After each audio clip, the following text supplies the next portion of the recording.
जी असद साहब, फैसला आज आ गया। इट वाज मेरे ख्याल में बहुत से लोग एक्सपेक्ट कर रहे थे कि सुप्रीम कोर्ट इसी तरह का फैसला करेगी।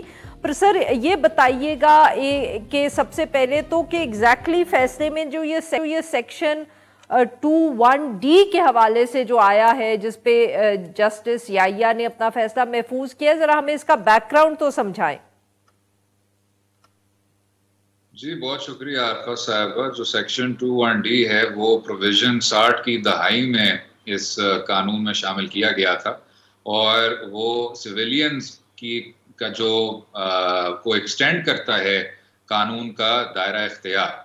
यानी जो इसमें एक डेफिनेशन क्लॉज है उसमें जो एक दायरा है उसमें उन्होंने एक एक्सेप्शन बनाया हुआ है कि वो अशखास बेशक वो सिविलियन हो, अगर उनका कुछ ना कुछ ऑफेंसेस से लिंक्ड हो उनकी कैपेबिलिटी, तो वो 21D में आ जाते हैं। और उसी वजह से जो आज अदालत उज़्मा ने फैसला दिया उसका जो एक अहम सवाल था वो यही था कि क्या हम 21D को आईनी करार दे सकते हैं कि नहीं दे सकते। उस पर 4 जज साहिबान मुत्तफिक हैं और जस्टिस याहिया आफरीदी साहब ने डिसेंट किया।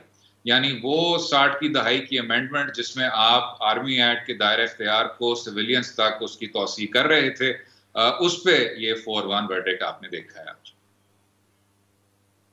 अब असद साहब, ऑब्वियसली ये केस पहले भी सुना गया था। पिछले चीफ जस्टिस साहब के दिनों में ये हियरिंग्स हुई थी, तब हुकूमत ने ये कमिटमेंट भी दी थी कि अदालत को बताए बगैर मिलिट्री ट्रायल्स आगे नहीं बढ़ेंगे।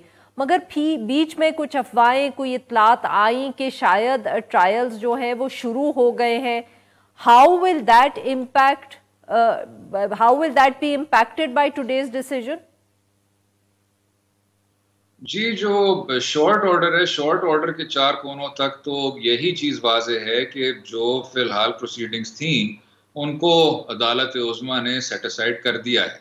और पिछले चीफ जस्टिस साहब के दौर में ये ज़रूर डायरेक्शन दिया था कि रियासत इन्फॉर्म करे अगर इन ट्रायल्स का आगाज़ हुआ है कि नहीं। और मेरे ख्याल से अटॉर्नी जनरल फॉर पाकिस्तान ने इन्फॉर्म कर दिया था अदालत उज़्मा को कि आगाज़ हो गया है। अब वो जो प्रोसीडिंग है वो सेट असाइड हो जाएगी।